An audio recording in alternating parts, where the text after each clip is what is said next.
Can we trust Sam Altman and OpenAI or any of the board or executives at OpenAI now? That's what everyone is asking right now in the AI industry. We're going to look at some of the facts here. Let's dive right into it.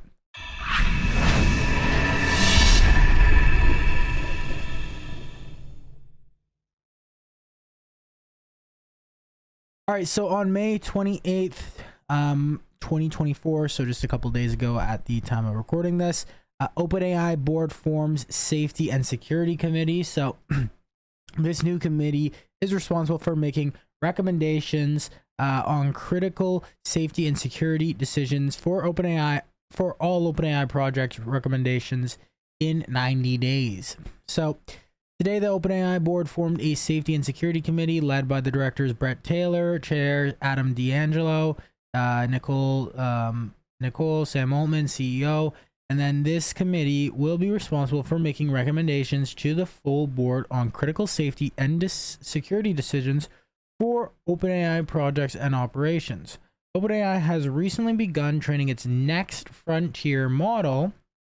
All right, so this is something that they kind of slipped in here. All right, basically saying they've recently started training their next frontier model, and we anticipate the resulting systems to bring us to the next level of capabilities on our path to AGI. So this is huge. They're not saying whether it's, GPT-5 or whatever they want to name it. We kind of know that Sam has mentioned that he doesn't see it being like GPT-5, 6, 7, 8. So we'll see. Who knows what it will be named. I don't know if it'll be GPT-5.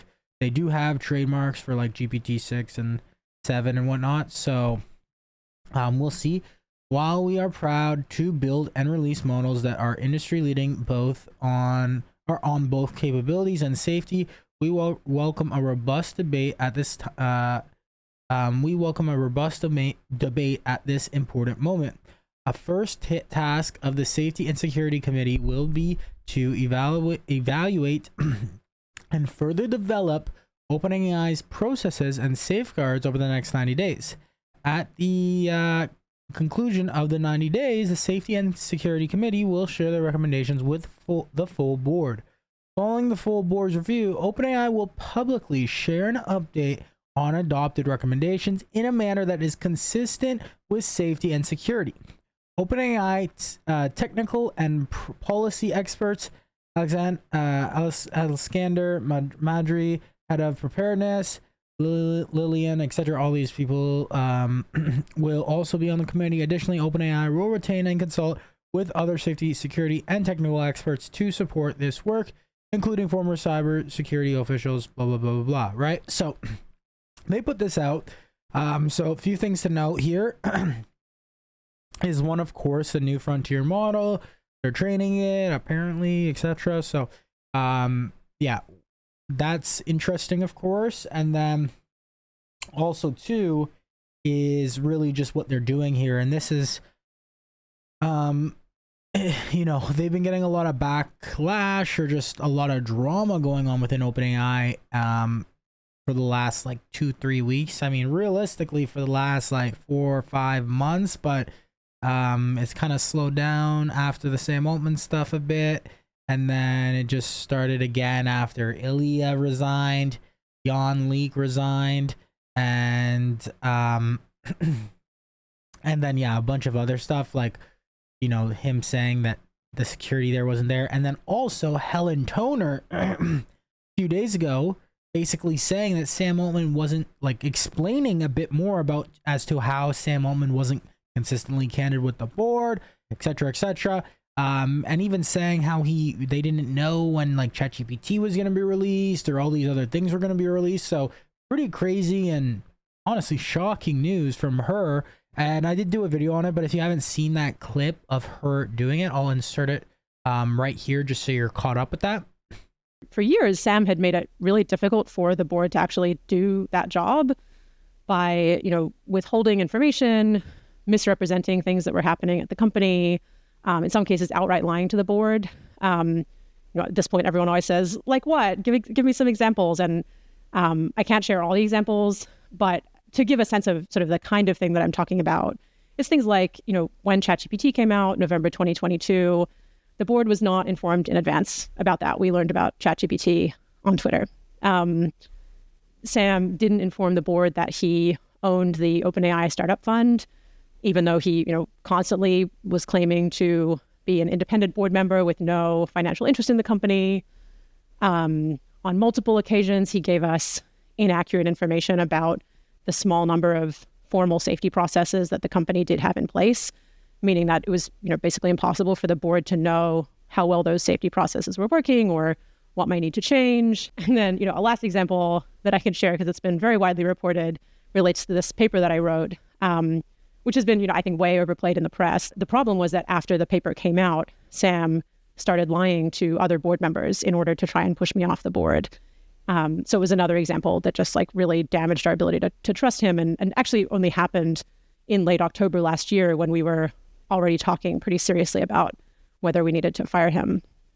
And so, there's more individual examples, and for any individual case, Sam could always come up with some kind of innocuous sounding explanation of why it wasn't a big deal or misinterpreted or whatever. But the end effect was that after years of this kind of thing, all four of us who fired him came to the conclusion that we just couldn't believe things that Sam was telling us. And that's a completely unworkable place to be in as a board, especially a board that is supposed to be providing independent oversight over the company, not just helping the CEO to raise more money. All right, and here we have Jan Lieke, who was previously at OpenAI, like I said, who resigned. And you can see here, he actually said, "I'm excited to join Anthropic AI to continue this super alignment mission. My new team will work on scalable oversight, weak to strong generalization, and automated alignment research.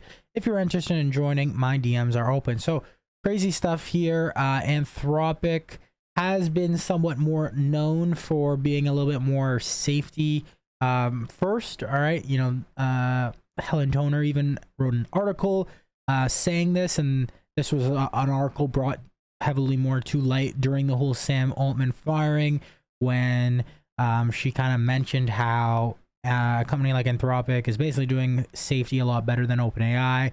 Sam Altman wasn't too happy with that. And Jan also tweeted something this is, these are his other tweets where he's basically saying, "I resigned," and kind of going over everything with OpenAI, and kind of his concerns with the safety and, their allocation of compute wasn't enough that they promised for the whole kind of safety division and everything like that. So really crazy stuff. We see Jan going to Anthropic, and really everyone is just just honestly losing confidence within OpenAI. And it's kind of crazy. Of course, they're still at the forefront with the strongest, most capable models, but this is the company that's supposed to be building the most important technology in our human existence. So there's already so many different things boiling up that is making everyone just second guess it, hey, what is going on here? Is this the company that we want? We have OpenAI having drama issues like this. We'll get into more Google stuff in future videos, but Google obviously has had a bunch of issues with their image generation in the past, as well as their new AI overviews generating not correct information, because they're just they built it really quick or just got it out there really quick, and people are going on Twitter showing examples of their AI overviews pulling out incorrect information just because it's it may scrape different data that isn't actually accurate in the Google search, maybe stuff on Reddit where people are joking about answers or whatnot, stuff like that. So we have Google doing things like that. Obviously we have Anthropic, which is supposed to, apparently be a bit more safety friendly or safety first. You have Elon with XAI, who is trying to grow it strong and build a team, apparently, of truth first, with a truth first approach. So let me know in the comments down below, what company do you think should be at the forefront of the AI race? Who do you think should be responsible for this huge thing for humanity? Also too, so we covered Microsoft coming out with their PC, their new PCs, their AI PCs, and I would definitely recommend checking out some my other video that I did on that. But here's just an article. I'm not going to read through the whole thing, but basically saying Microsoft being invested over new Recall AI feature that tracks your every move on your PC. So if you don't know what this actual feature is, I explained it in the video, and they, in their announcement video, they explain it, but it's essentially like, you say, I'm moving my mouse right here and doing all this stuff, within this video on my PC. Well, Recall essentially take a screenshot every single second or whatever, and it's capturing everything, right? So if I forgot, hey, what website was I on, like 10 minutes ago or whatever, from now, and it was this website right here, msn.com, or like, hey, how on that website, how many like followers did that article have? I could just ask my computer, and it would be able to pull up the screenshots and pull up all the data. It remembers everything essentially. So this is data that you can, the LLM or the AI within your computer, and you can ask anything about it. So any photos, any this, any that. So obviously it has its certain pros, but reasonably, it's drawn out a lot of concerns about security, and it's actually already being investigated. So you can see here, Microsoft's new AI powered computer history feature Recall has been receiving criticism among PC users for being very Black Mirror like. However, it's not just critics who are coming after Microsoft over Recall. The UK's Information Commissioner's Office, ICO, is now investigating the company's new AI feature too. ICO is an independent public authority that reports to the Parliament of the UK, and it's tasked, among other things, with promoting and upholding data privacy rights for individuals.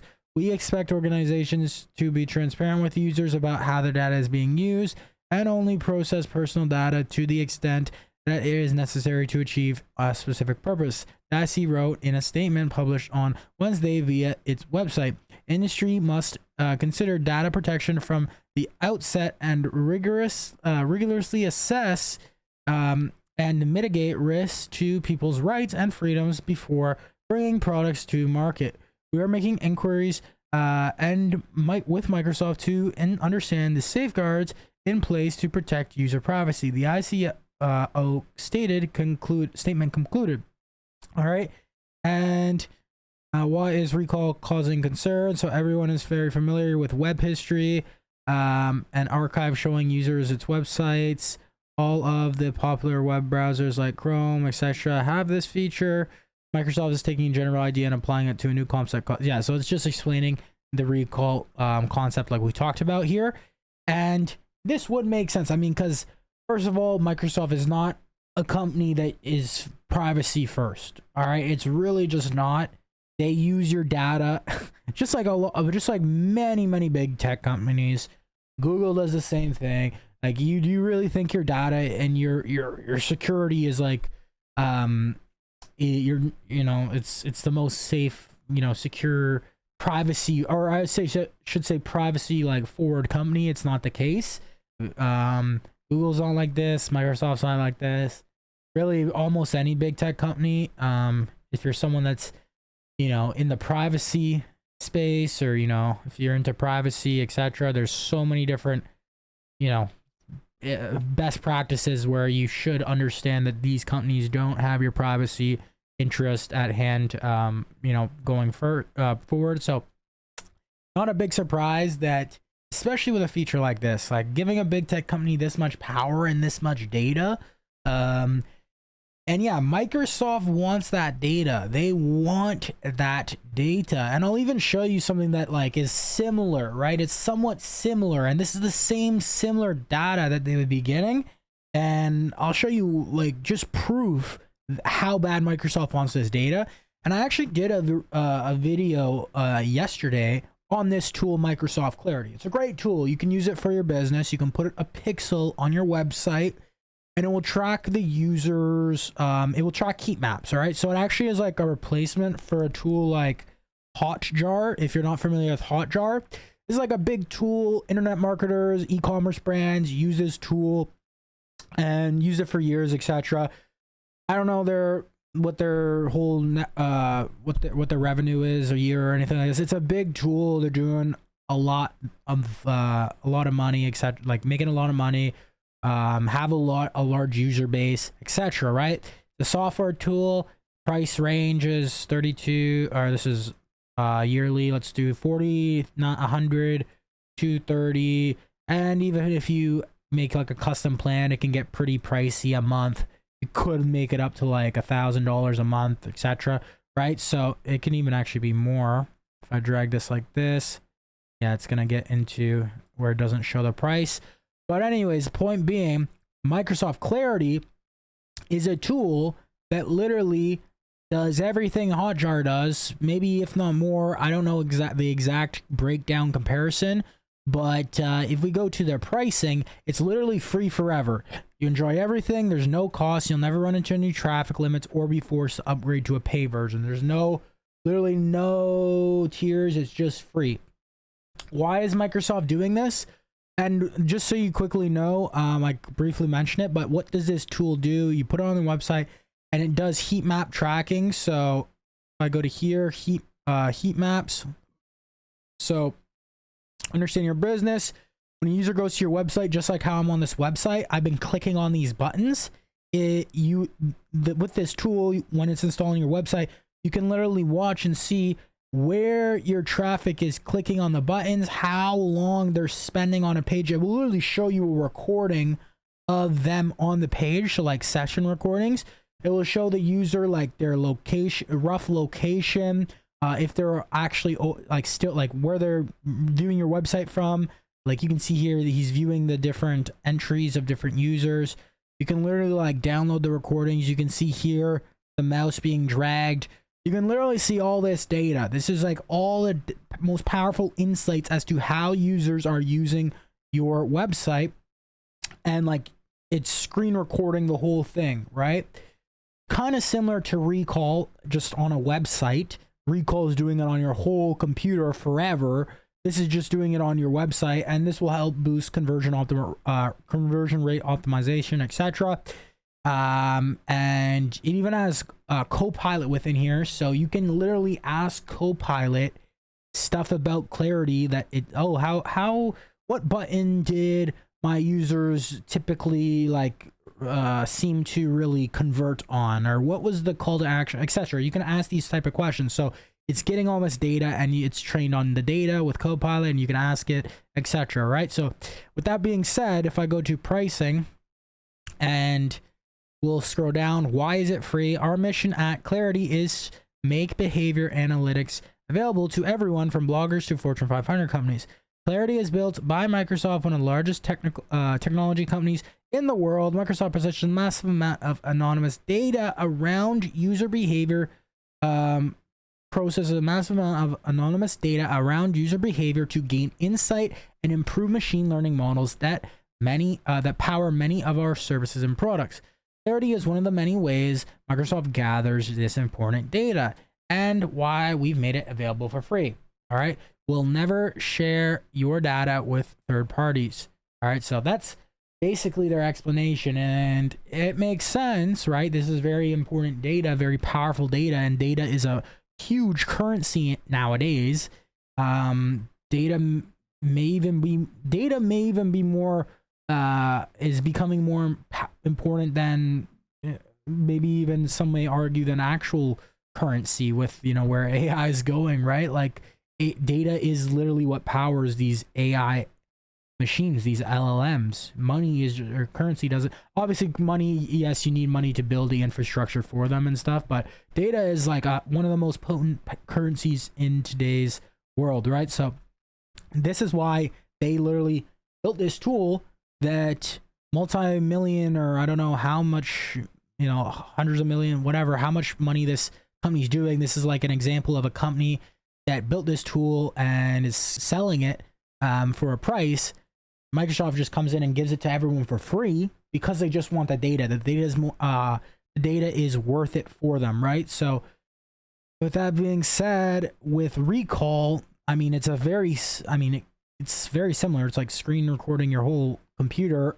This is powerful data, and we can just see right here with this example with clarity how much Microsoft is incentivized to want important data like this to train their models, etc. So do you want your your whole computer to be potentially trained for models or whatever, like where an AI knows everything that you're doing? Who knows? Like, right, Microsoft can say that this data isn't being shared or whatever, but we do know with many history, like if we look at the history of big tech companies and data, they've been known to not always tell the truth, right? And that's an understatement. So with that being said, I just wanted to kind of break that down. All right, not too many people know about clarity, and now with this recall thing, I kind of saw the connection there. But let me know what your thoughts are in the comments down below, guys. Also too, if you haven't checked out clarity and you run a business, check out my last video. It'll explain it for you. And if you do like videos like this and you want to stay updated, make sure to smash that subscribe button, smash the like button, comment down below your thoughts.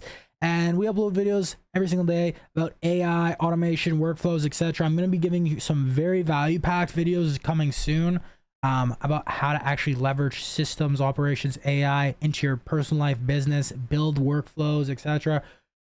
Really value-packed stuff, guys. So make sure to subscribe and stay tuned for that. Other than that, guys, this is everything for this video. I want to make it somewhat short and concise and just get to the point for you guys. So if you have any questions or anything that you want me to cover in some of the next videos, let me know down below, and I will see you in tomorrow's video, guys. Keep hustling, keep grinding, and of course, guys, accelerate your stride. Take care.